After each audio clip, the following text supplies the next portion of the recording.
Graça e paz a todos, eu sou a pastora Rayane e hoje vamos dar continuidade ao nosso estudo no livro de Josué.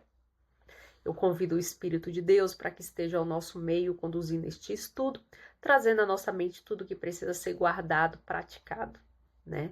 Então hoje vamos começar o nosso estudo em Josué capítulo 19.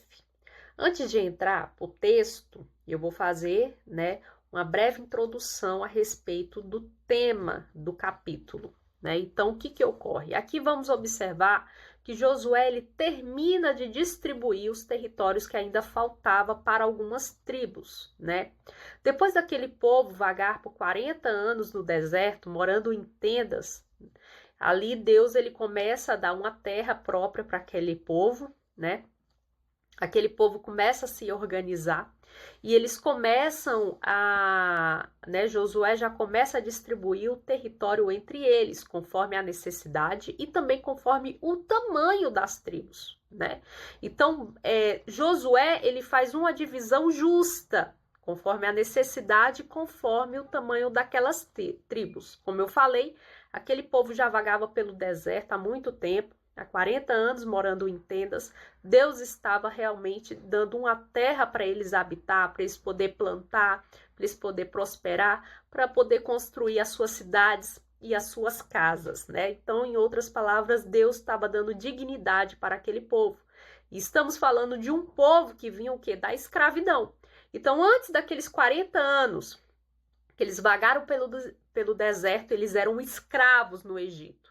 E a gente está falando de uma quantidade de gente que saiu do Egito, cerca de 2 milhões de pessoas, né? No deserto eles procriaram, eles prosperaram, eles cresceram o seu número de pessoas, né? E ali Deus, vendo a necessidade, deu uma terra para eles. É claro que aquela terra ela foi movida através de uma promessa que Deus tinha feito lá para Abraão, aonde Deus tinha escolhido os descendentes de Abraão, né, com um propósito fixo, principalmente a respeito da vinda do Messias. Então, Deus vai lá, escolhe Abraão para que Jesus viesse da descendência dele e faz daquele povo realmente o seu povo. E Deus, ele queria ser o seu Deus, né? Então, ali, ele queria mostrar a potência do Deus de Israel para os outros povos. E qual é uma das maneiras que Deus faz isso, né? Entregando aquele povo, aquele território de Canaã na mão dos israelitas.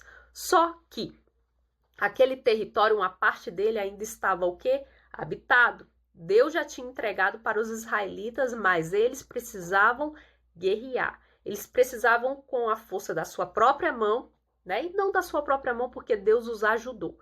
Então foi uma entrega realmente espiritual e depois ia se concretizar no mundo físico. Então Deus tinha entregado aquela terra, mas eles precisavam o quê? Lutar através das guerras, né, para poder estar conquistando o seu território, mas já tinha sido entregue na mão deles. E aqui no capítulo 19, Josué ele vai finalizar a distribuição desses territórios. Mas lembre-se, os territórios que estavam habitados, as tribos para a qual Josué estava dando aqueles territórios, precisava conquistá-las. Então vamos lá. A herança de Simeão, capítulo 19, versículo 1. Saiu a segunda sorte a Simeão, a tribo dos filhos de Simeão, segundo as suas famílias, e foi sua herança no meio dos filhos de Judá. Então aqui vamos observar no versículo 1 que a segunda sorte saiu para os filhos de Simeão. Então, aquele território que é falado aqui no versículo 2 até o versículo 8 foi dado todas essas cidades, todas essas aldeias para a tribo de Simeão, tá? Então, aqui estamos falando do território que ficou para a tribo de Simeão. Os territórios que estavam habitados, Simeão, né, a tribo de Simeão, tinha por obrigação conquistar esses territórios, ok?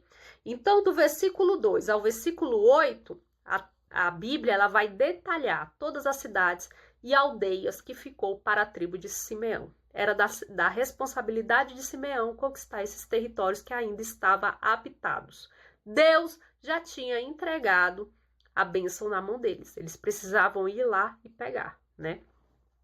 Agora vamos pular lá para o versículo 9. A herança dos filhos de Simeão se tirou dentre a porção dos filhos de Judá, pois a herança destes era demasiadamente grande para eles, pelo que os filhos de Simeão tiveram a sua herança no meio deles, né? Então aqui vamos observar que a herança de Simeão, uma parte desse território, estava dentro, né, do território da tribo de Judá, né? Então, o que ocorre? Como a herança da tribo de Judá foi muito grande, eles não precisavam de todo aquele território. Então, Josué, observando isso, tirou uma parte desse território da tribo de Judá e entregou para a tribo de Simeão. Aqui está o mapa mostrando os territórios que ficou para a tribo de Simeão, ok? Agora vamos falar a respeito da herança de Zebulon, tá? Versículo 10. Saiu a terceira sorte aos filhos de Zebulon, segundo as suas famílias, e o limite da sua herança ia até Sarite, né? Então, do versículo 11 até o versículo 15, vamos observar todos os territórios que ficou para a tribo de Zebulon, né? Que foi a terceira sorte que saiu, né? Então, quando Josué, ele tira a sorte pela terceira vez, né, aqui em Siló, sai o do território de Zebulon, conforme a necessidade da tribo e conforme, né, o tamanho dela também, tá?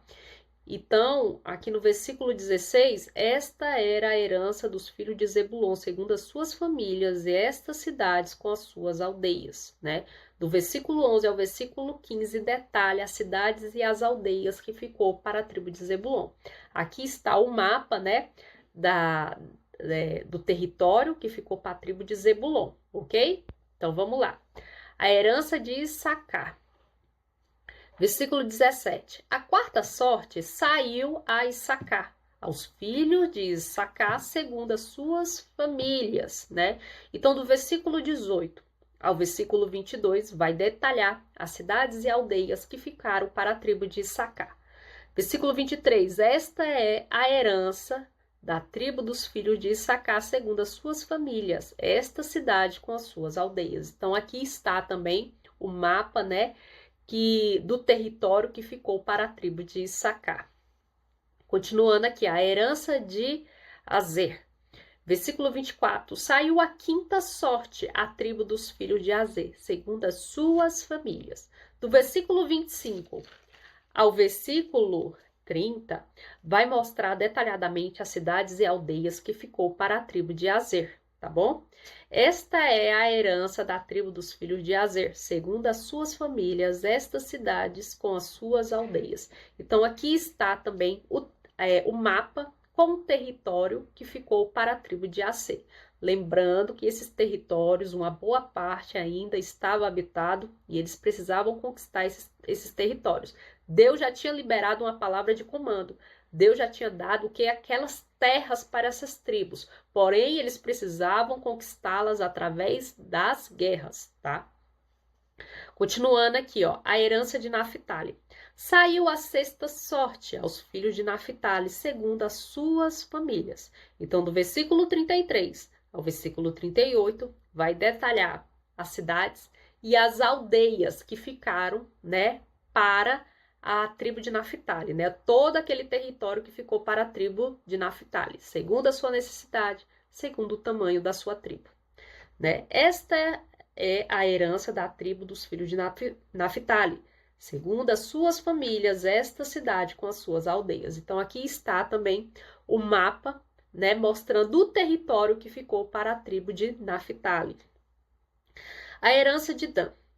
A sétima sorte saiu à tribo dos filhos de Dan, segundo as suas famílias. Então, do versículo 41 ao versículo 46, mostra, né, todas as cidades e aldeias que ficaram para a tribo de Dan. Versículo 47, saiu, porém, pequeno o limite aos filhos de Dan, pelo que subiram os filhos de Dan e pelejaram contra Lezem, e a tomaram, e a feriram a fio da espada, e tendo-a possuído, habitaram nela e chamaram de Dan, segundo o nome de Dan, seu pai. Esta é a herança dos filhos de Dan, segundo as suas famílias, esta cidade e suas aldeias, né? Então mostra aqui que o território que ficou para Dan era um território pequeno, porque a tribo também era pequena. E Dan, eles subiram contra os habitantes de Canaã, que ainda habitavam aquelas terras, e feriram-os, né? E feriu ali aqueles habitantes que ali estavam, né? Eles tiraram aqueles habitantes que estavam naquele território e conquistou aquele território para a sua tribo, tá? Continuando aqui, ó, no versículo 49, a herança de Josué. Acabando, pois, de repartir a terra em herança segundo os seus territórios, deram os filhos de Israel a Josué, filho de Num, a herança no meio deles. Deram-lhe segundo o mandado do Senhor, a cidade que pediu Tímina, Sera, na região montanhosa de Efraim. E reedificou ele a cidade e habitou nela. Então aqui, Josué, como ele era da tribo de Efraim, ele pediu uma cidade específica, né, para Deus, e Deus concedeu essa cidade para ele, que foi a cidade de Timnat-Sera, né? Então essa cidade de Timnat-Sera ficou para Josué, sua família, tá? Continuando aqui no versículo 51. Eram estas as heranças que Eleazar, o sacerdote, e Josué, filho de Num, os cabeças dos pais das famílias repartiram por sorte, em herança pelas tribos dos filhos de Israel em Siló, perante o Senhor, à porta da tenda da congregação, e assim acabaram de repartir a terra, né? Então lá em Siló, aonde estava montado o tabernáculo, foi tirado a sorte para aquelas tribos que ainda não tinham recebido a sua herança. Josué determinou qual território ficaria para cada tribo. Aquelas terras que estavam habitadas precisavam ser o quê? Cada tribo tinha a responsabilidade de conquistar o seu território, tá? Mas a terra foi o quê? Repartida, como o Senhor mandou, né? E aqui também fala algo interessante no versículo 51. Era estas as heranças que Eleazar, o sacerdote, filho e Josué, filho de Num, e os cabeças das famílias repartiram por sorte em herança, né? Por quê? Porque aquela repartição foi feita por Josué, que era o líder de Israel, por cada chefe tribal também participou dessa repartição, e Eleazar, que era o sacerdote, tá? Então aqui finalizamos a explicação do capítulo 19 do livro de Josué. Então que a graça e a paz do nosso Senhor Jesus Cristo acompanhe cada um de vocês, que a consolação do Espírito Santo esteja sobre vós, e se tiverem alguma dúvida, deixe seus comentários aqui embaixo e também deixe o seu like, tá? Se quiserem fazer colocações também, vai ser muito bem-vindo, tá bom? Então tchau e até a próxima aula.